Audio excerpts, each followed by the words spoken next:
সাপ বুলি ক'লে কাৰ ভয় এটা লাগে, তাতে আৰু ফেটি সাপ। তো বহুত ৰ'দ আছিল, গৰমত সাপটো চটপটাই আছিল, গাঁত এটাত পৰি গৈছিল, পেচাই উঠিব নোৱাৰে।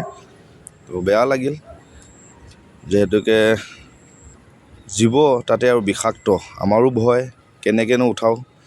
তাৰপিছত এনেকৈ যা যোগাৰ কৰি বাঁহ এপাতে উঠাবলৈ চেষ্টা কৰিছোঁ, নাই পিছল।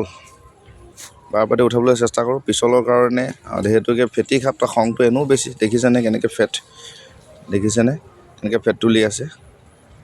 এইটো আপোনালোকে জনাবচোন। মই বোলো ফেটি সাপ, তাৰ বেলেগ নাম আছে নেকি? ফেটি সাপ বুলি আমি জানো আৰু। বহুত চেষ্টা কৰিলোঁ, বাৰে প্ৰতি আহি খালতে পৰে। ভয়ো লাগে, বহুত এইয়া দেখিছেনে, লাহেকৈ এৰি দিলোঁ।